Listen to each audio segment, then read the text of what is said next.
슈아 여러분 안녕하세요. 슈림프입니다. 디벨론 WK리그 2024 6라운드 경주원수원과 문경상무의 경기 후토크로 함께 가시죠. 네, 일단 오늘 경기는 이 여민지 선수의 200경기 출전 기념식이 열렸던 경기였습니다. 직전 창녕전에서 여민지 선수가 200경기 출전을 채웠는데 당시는 원정 경기여서 홈으로 돌아온 오늘 경기에서 기념 행사를 했고요. WK리그 1년에 20경기 조금 넘게 하는데 여기에서 뭐 거의 다 출전하는 걸로 10시즌을 풀로 뛰어야 200경기가 가능한 건데 여민지 선수가 참 비교적 젊은 나이에 200경기 출전을 달성해냈습니다. 그만큼 WK리그에서 손꼽히는 레전드가 아닐까 싶고 아직도 이 U17 월드컵에서 여민지 선수가 보여줬던 활약 또 그 유명한 다이빙 헤더골은 마음속에서 잊혀지지가 않아요. 사실 제가 우리나라에 여자 축구 국가대표팀이 있다는 걸 처음으로 인식했던 게 바로 그 대회였거든요. 여민지 선수가 또 많은 축구 팬들에게 머릿속에 각인되어 있을 텐데 남아있는 이 커리어도 또 멋진 선수로서의 행보를 이어갈 수 있었으면 좋겠습니다. 네, 경기 내용으로 들어가 보자면 양팀 모두 약간씩의 로테이션을 돌렸는데요. 경주원 수원은 펠레 선수가 벤치에서 출발을 했고요. 또 오늘 광로용 선수가 선발 출전하는 모습을 보여줬습니다. 그리고 문경상무 역시 뭐 박예나 선수 그리고 뭐 이정민 선수 계속 주전으로 나섰던 젊은 선수들이 벤치에서 출발을 하면서 오늘을 좀 로테이션을 돌렸나라는 생각이 들게 만들었고 그렇게 경기를 펼치면서 초반에 좀 조심스러운 분위기가 이어졌습니다. 그러다가 이 문경이 좀 내려앉는 수비를 보여주니까 경주한 수원이 처음에는 이 문경의 뒷공간을 노리는 다이렉트 패스를 하려고 하다가 뭔가 좀 안 맞았는지 또 김석 해설위원도 짚어주셨거든요. 그 부분을 내려앉아 있는 상대에게 이 뒷공간을 때리려고 계속 하다 보면 오히려 좀 확률 떨어지는 공격들만 나올 수가 있다. 그러니까 상대를 좀 끌어내기 위해서 경주한 수원이 조금 더 세밀하게 만들어가는 플레이를 할 필요가 있다라고 말을 하기가 무섭게 곧바로 경주한 수원이 그런 플레이들을 하면서 만들어가기 시작하더라고요. 그러면서 몇 차례 좋은 장면이 나왔고 왼쪽 측면이 완전히 허물어지면서 가운데 있는 이 김상은 선수한테 크로스가 올라갔는데 거의 뭐 비어있는 골문이었습니다만 이 김상은 선수가 안타깝게도 득점을 놓치는 장면도 볼 수가 있었습니다. 좀 안타까움이 있었습니다만 경주의 계속 분위기가 좀 이어졌는데요. 그럼에도 불구하고 문경 선수들이 굉장히 잘 막아냈죠. 그랬더니 결국 기회가 찾아왔습니다. 오른쪽에서 빌드업이 통과가 됐고 그러면서 가운데로까지 공이 연결이 됐고 오늘 선발 출전했던 이 양서영 선수가 정말 침착한 마무리를 보여주면서 선제골을 기록을 했습니다. 그리고 선제골 기록한 이후에 약간 좀 경주 선수들이 조직적으로 좀 흔들렸던 것 같아요. 네, 그러면서 빌드업 상황에서 쿄카와 선수의 실수가 나왔고 그 실수를 가로챈 이후에 곧바로 권하늘의 패스, 최다경의 마무리까지 나오면서 거의 뭐 한 2, 3분 간격으로 두 골이 다 들어가면서 2대0 간격을 만들었던 것 같습니다.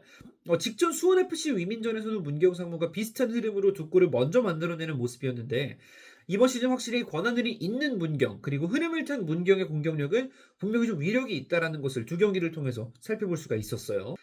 문경이 이렇게 전반전에 좀 편안하게 경기를 이끌어 나갔던 이유 가운데 하나가 이것도 김수혁 해설위원이 이야기를 해주었는데 권한일 선수가 중원 지역에서 너무 프리하게 놀았다라는 겁니다. 아무래도 경주의 중원 미드필더 조합이 굉장히 공격적이고 창의적인 선수들 위주로 송주희 감독이 꾸렸다 보니까 이렇게 자유롭게 중원에서 볼 줄기 역할을 해주는 권한일 선수의 움직임이 너무 자유로웠다는 거죠.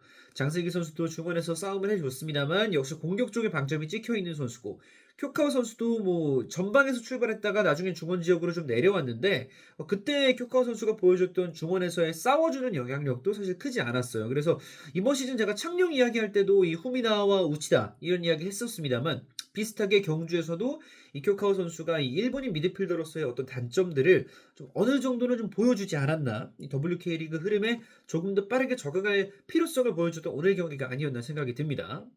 아니나 다를까 이 쿄카와 선수는 후반전 시작과 동시에 아쉬움을 남기고 교체가 됩니다. 경주 한수원이 무려 3장의 교체 카드를 가져가면서 빠르게 전술 변화를 줬는데요. 송주희 감독은 후반전에 백스리에 가까운 포메이션으로 좀 변화를 가져갑니다. 손다슬 선수가 선발로 나섰었는데 손다슬이 나가면서 정영화 선수가 들어왔죠.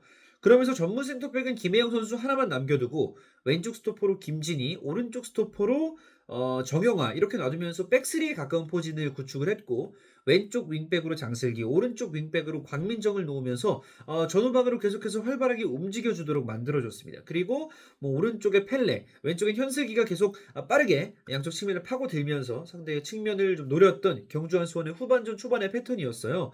후반전 초반 패턴이 직접 먹혀들었던 건 아닙니다만 나중에 또 여러 가지 선수 교체와 포진 변화를 통해서 장슬기와 광민정을 또 안쪽으로 좁히고 뭐 여민지, 김상은, 광로영, 뭐 다른 전방 자원들 현슬기와 펠레 전방 자원들이 워낙 자유롭게 움직이면서 계속 문경 수비를 어느 정도 해집어 놓다 보니까 공 없이 뛰었던 문경의 선수들이 후반전 60분 지나가면서부터 조금씩 지치기 시작합니다. 그러면서 왼쪽에서 장슬기의 전진 살짝 들어 올린 공이 광로영 앞에 예쁘게 떨어졌고요. 광로영 선수가 파고들어서 왼발로 크로스를 올렸던 것 같은데 수비수를 맞고 그대로 골문 안쪽으로 빨려 들어가면서 경주한 수원의 만회골이 터집니다. 광로영 선수의 이 골이 지금 기록 사이트를 보니까 득점으로 기록이 됐더라고요. 자책골이 아니라 광로영 선수 본인의 득점으로 기록이 됐습니다.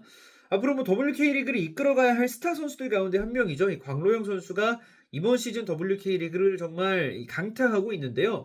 기존에 예상했던 것보다도 훨씬 더 빠르게 경주한 수원이라는 팀에 녹아들었고 그러면서 또 공격 포인트까지 굉장히 이른 시점에 나왔습니다.